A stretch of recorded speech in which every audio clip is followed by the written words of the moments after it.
अब देखो surface charge distribution, surface charge distribution में क्या होगा, जहां लीनियर लिखे हो वहां सरफेस लिख दो, कुछ करना नहीं है, बस थोड़ा दिमाग का यूज करना है। हमने यहां पे क्या लिख दिया, सरफेस लिख दिया, सरफेस लिख दिया। चार्ज डिस्ट्रीब्यूशन में कोई चेंज नहीं किया। अब यहां पे पहले हमने एक क्या किया था, वायर कंसीडर किया था, यहां पे क्या करेंगे, एक तो स्ट्रिप कंसीडर कर। अब इसके ऊपर चार्ज क्या है, पॉजिटिव चार्ज क्या किया, तुमने यूनिफॉर्मली डिस्ट्रीब्यूट कर दिया। अब इसमें एक छोटा सा, अब यहां पे डीएल नहीं, क्योंकि अब एरिया कंसीडर होगा, और ये एरिया सपोज कर लो कि डीएस है, तो हम क्या कहेंगे, ध्यान से देखो, पहला वाले को यदि लेकर के चलोगे तो आसान है। तो कैसे, consider Q amount of charge is distributed over, अब यहां पे क्या है, वाई है, ऑफ लेंथ है, लेकिन यहां पे क्या लिखोगे, डिस्ट्रीब्यूटेड ओवर सरफेस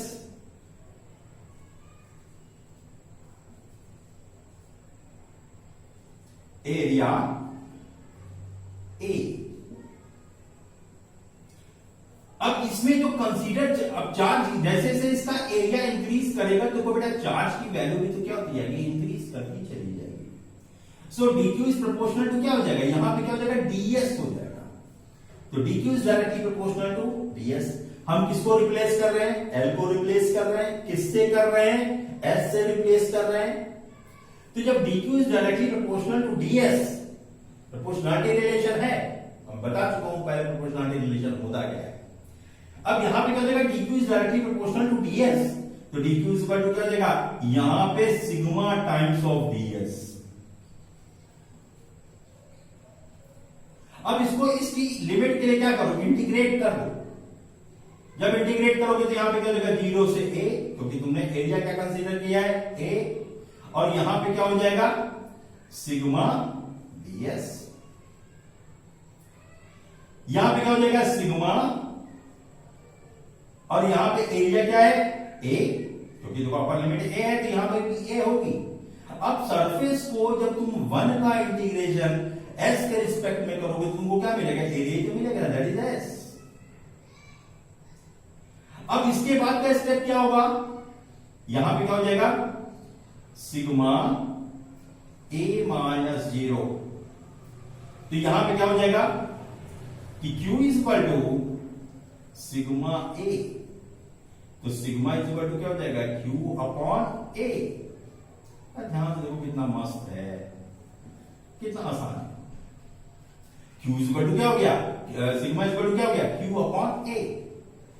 अब इसकी यूनिट, अब देखो कितना मजा आता है कि यहां से ही अब इसकी यूनिट, अब देखो यहां पर क्या हो गया, यहां पर ये क्या हो गया, ये सरफेस चार्ज डिस्ट्रीब्यूशन में सरफेस चार्ज डेंसिटी है, और यहां पर सिग्मा बराबर क्या हो जाएगा, q अपॉन a। अब यहां पे हमने क्या किया, लीनियर चार्ज डेंसिटी थी, अब यहां पर क्या होगी, सरफेस चार्ज डेंसिटी होगी, तो सिग्मा इज इक्वल टू क्या हो जाएगा, जहां सिग्मा क्या है, सरफेस चार्ज डेंसिटी। हमको कम लिखना पड़ेगा क्योंकि पहले से लिखा हुआ है, लेकिन आपको अपने नोट्स बनाने के लिए क्या करना पड़ेगा, पूरा उतारना पड़ेगा, पूरा लिखना पड़ेगा दोबारा से, इसमें कोई कमी नहीं करनी चाहिए। और देखो लॉकडाउन का समय चल रहा है, आप जितना पढ़ लोगे अभी उतना फायदा रहेगा, क्योंकि जो कोर्स वही है, कंपटीशन उतना ही तगड़ा है, उसमें कोई कमी नहीं आई है। तो पढ़ाई यदि कम हो जाएगी तो आप बहुत पीछे चले जाओगे। तो अब देखो यहां पर क्या है कि सिग्मा क्या है, सरफेस चार्ज डेंसिटी। अब हमने क्या किया डेफिनेशन बनाने के लिए, अब हमने यहां पे एरिया जो ए है इसको 1 मीटर स्क्वायर कर लिया, या यूनिट एरिया कर लिया। देखो डेफिनेशन कितनी बढ़िया बनाऊंगा, तुम खुश हो जाओगे। हमने तुमसे क्या कहा था कि लीनियर को किसमें चेंज करना है, सरफेस में चेंज करना है, तो यहां पर जो लीनियर लिखा हुआ शब्द है इसको सरफेस कर दो, सरफेस। अब surface charge density is defined as, कितना मस्त है कि surface charge density is defined as the amount of charge is distributed over its unit. अब यहां पे लेंथ की जगह पे क्या आ जाएगा, एरिया आ जाएगा। देखो हो गया। डेंसिटी देखो, पढ़ना कितना आसान है। लोग सोचते हैं कि फिजिक्स बहुत कठिन होती, कठिन नहीं है, बहुत आसान है। आप बस मेहनत करते रहेंगे, मेहनत करेंगे सीखेंगे, नहीं मेहनत करेंगे नहीं सीखेंगे। जब मैं पहला लेक्चर बना रहा था मुझको बहुत डर लग रहा था कि कैमरा कैसे फेस करूंगा। मुझे नहीं, क्योंकि क्लास की आदत है, ढेर सारे बच्चे, यहां पे क्या है, अकेले पढ़ाना है। तो अकेले पढ़ाना है तो ये सारी चीजें ध्यान रखना पड़ता है, कोई चीज छूटे ना, कोई चीज आए, सब चीज क्लियर हो जाए बच्चों को। कोशिश कर रहा हूं, बस आप साथ देते रहिए, लेक्चर को पूरा देखिए, मजा तभी पाओगे। मजा मिलने के लिए पूरा लेक्चर देखना है, आधा मजा आधा लेक्चर, थोड़ा मजा थोड़ा लेक्चर, थोड़ा लेक्चर थोड़ा नंबर, तो इसलिए पूरा देखिए। अब surface charge density is defined as the amount of charge is distributed over its unit area, यानी कि जो तुमने स्ट्रिप लिया है उसके ऊपर जितना भी चार्ज तुमने डिस्ट्रीब्यूट किया है उसके यूनिट एरिया पे जितना अमाउंट ऑफ चार्ज होगा वो उसकी सरफेस चार्ज डेंसिटी कहलाएगा। अब इसके बाद हम लोग को क्या करना है, फोर्स निकालना है, तो उसमें भी कोई दिक्कत नहीं है। अब यहां पर क्या है कि जो भी चार्ज इस स्ट्रिप पे, जो एरिया डीएस पे जो भी चार्ज है वो डीक्यू ही तो है। अब जब डीक्यू चार्ज है तो फोर्स जो आएगा कि यहां पर बस क्या है कि DF vector is equal to 1/4 pi epsilon naught Q DQ upon R square vector of R, और यही डीएफ इज इक्वल टू क्या हो जाएगा, ये कोई चेंज नहीं स्टेप में, आर स्क्वायर आर से मल्टीप्लाई करेंगे तो क्या बन जाएगा आर क्यूब, इसलिए इस स्टेप में भी कोई चेंज नहीं। अब चेंज कहां पे आएगा, इस स्टेप में चेंज आएगा, ये स्टेप चेंज करेगा। क्या चेंज करेगा, लैम्डा डीएल की जगह पे क्या हो जाएगा, सिग्मा डीएस हो जाएगा। क्या हो जाएगा बेटा, सिग्मा डीएस, सिग्मा डीएस। तो क्या हो जाएगा, 0 से a, ये क्या हो जाएगा 1 डीएस। तो कितना आसानी से फोर्स निकल आया सरफेस चार्ज डिस्ट्रीब्यूशन से, कितना आसान है। एक बार फिर से देख लो, हमने क्या किया कि स्ट्रिप ले लिया और एक लैमिना भी ले सकते हो, शीट ले सकते हो, उस शीट के ऊपर तुमने चार्ज को क्या कर दिया, थिन शीट होनी चाहिए। सबसे बड़ी बात, थिन शीट नहीं रखोगे तो गड़बड़, क्योंकि उसकी लेंथ क्या है, नेग्लिजिबल है, जो उसकी थिकनेस दैट इज नेग्लिजिबल। तो जब नेग्लिजिबल थिकनेस है तो इसका मतलब चार्ज इसके ऊपर डिस्ट्रीब्यूटेड है, तो इसका मतलब क्या हुआ कि जैसे तुमने सरफेस के चार्ज के ऊपर, सरफेस के ऊपर चार्ज को डिस्ट्रीब्यूट किया तो dq इज इक्वल टू क्या हो जाएगा, dq is directly proportional to ds, तो dq is equal to sigma ds। तो सिग्मा ds, तो इसका मतलब 0 से q, हम इसको इंटीग्रेट कर रहे हैं, तो 0 से q 1 dq is equal to 0 से a सिग्मा ds। तो क्या हो जाएगा, इसको तुमने यहां पे इंटीग्रेट किया। जैसे तुमने इंटीग्रेट किया तो इंटीग्रेट करने पे क्या आया कि Q is equal to sigma A, क्योंकि जो उसका एरिया है, शीट का जो एरिया था, तीन शीट का एरिया, उसको तुमने A कंसीडर किया था, तो इसलिए सिग्मा इज इक्वल टू क्या हो जाएगा, Q अपॉन A। अब यहां पर क्या है कि सिग्मा बराबर क्या हो जाएगा, Q अपॉन A।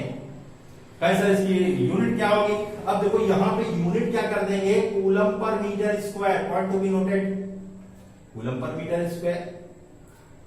अब यहां पर क्या हो जाएगा, डायमेंशन क्या हो जाएगी, L minus 2A, L minus 2TA।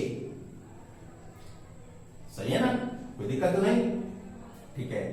अब sigma is equal to surface charge density, तुमको मैं बता चुका हूं कि अब इसकी डेफिनेशन क्या है, surface charge density is defined as the amount of charge is distributed over its unit area, यानी किसके ऊपर डिस्ट्रीब्यूटेड, उस जो थिन शीट का निकाल रहे हो उसकी थिन शीट का ऊपर जो क्या नाम से उसकी क्या हो गई, सरफेस चार्ज डेंसिटी हो गई। इस पे तुमने फोर्स निकाल लिया, फोर्स कैसे निकालेगा, vector D is equal to q upon 4 pi epsilon naught r cube dq into vector r। अब dq की जगह पे तुमने क्या रख दिया, सिग्मा ds। तो जब तुमने टोटल फोर्स निकाला उस शीट से, उस शीट से टोटल फोर्स जब निकाला तो फोर्स क्या निकला, यहां पे देखो, यहां पे क्या देगा, q इंटू सिग्मा, ठीक है ना, Q into sigma 4/4 r cube 0 से a 1ds वेक्टर r। इससे तुमने फोर्स को फाइंड आउट कर दिया। अब इसके बाद देखो बेटा हम लोग वॉल्यूम चार्ज डिस्ट्रीब्यूशन के ऊपर चल रहे हैं।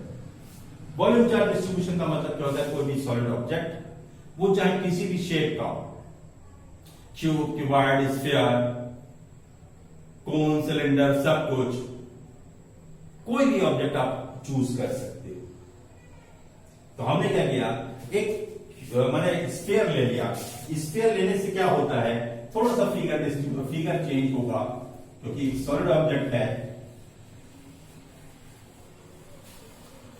बाकी चीज में कोई चेंज नहीं है, थोड़ा सा बस केवल चेंज होगा, जहां सरफेस है वहां वॉल्यूम आ जाएगा।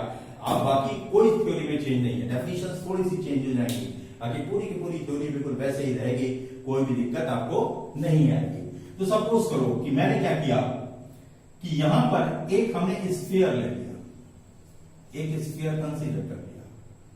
अब इस स्फीयर का मैंने एक छोटा सा पार्ट ले लिया जिसका वॉल्यूम क्या है, डी।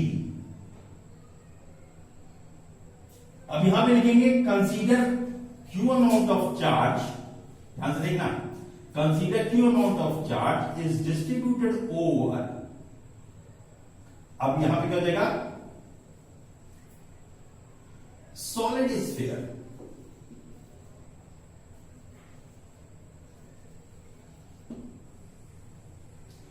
तो अब जैसे जैसे अब यहां पर चार्ज पे क्या होगा, कंसीडर चार्ज, यहां पे क्या हो जाएगा, डी क्यू होगा, क्योंकि इस पूरे पे चार्ज कितना है, इस पूरे पे चार्ज कितना है, कैपिटल क्यू है, इसका वॉल्यूम कितना है, वी है।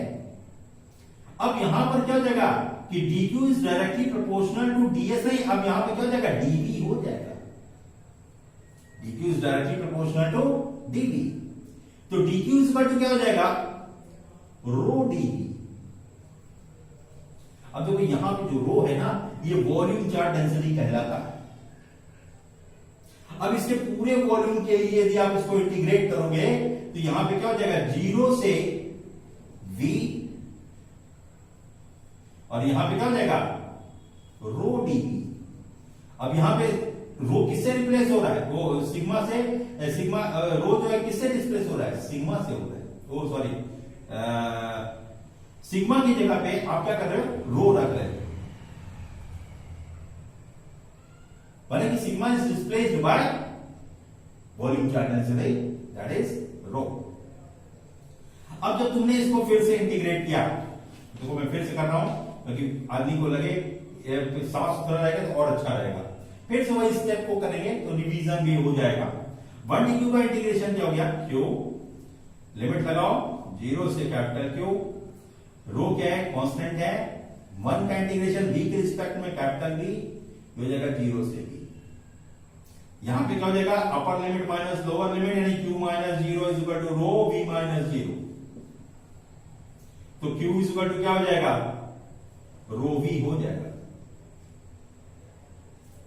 तो अब यहां से रो क्या निकला, रो क्या हो जाएगा, q upon v।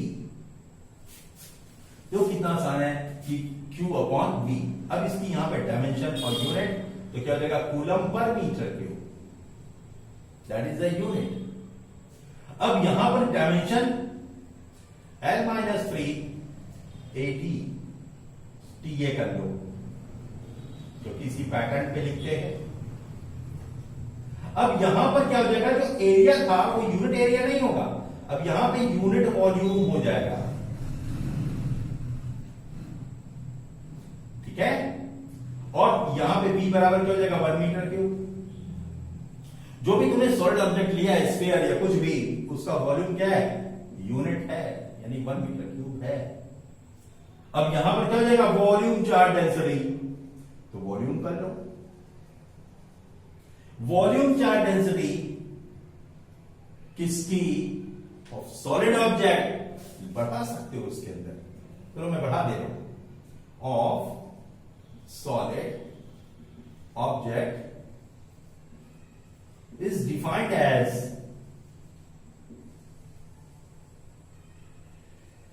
is defined as volume charge density of solid object is defined as the amount of charge is distributed over, ठीक है ना, distributed over its unit volume.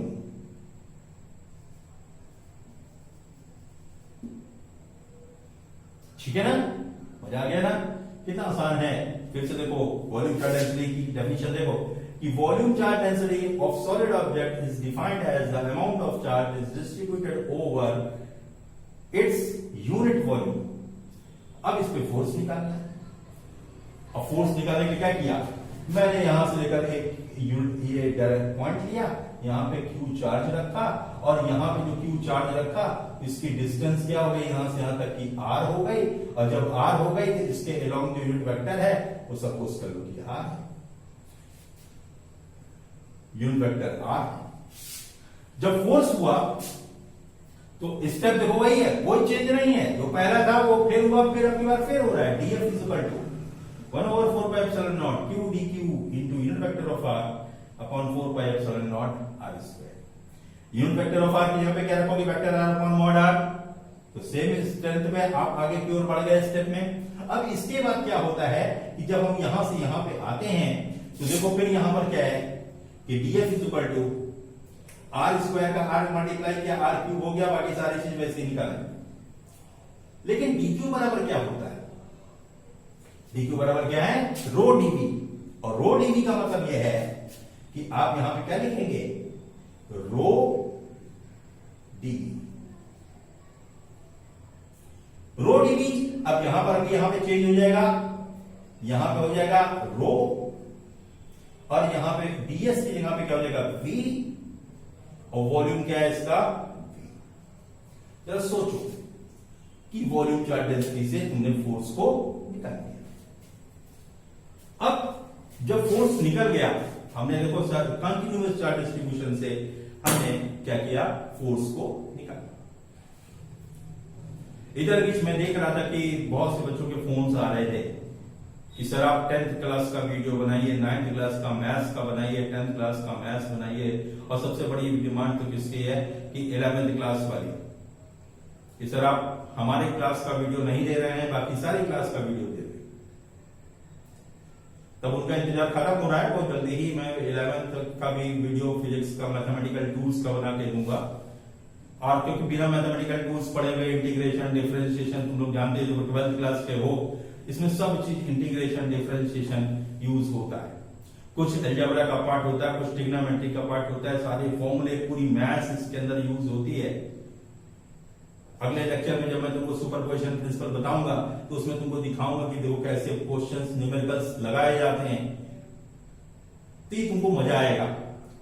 लेकिन हाँ, जो तुम्हारे जूनियर्स हैं उनसे कह दो कि उनका इंतजार खत्म. 11th क्लास का भी लेक्चर मिलेगा फिजिक्स का.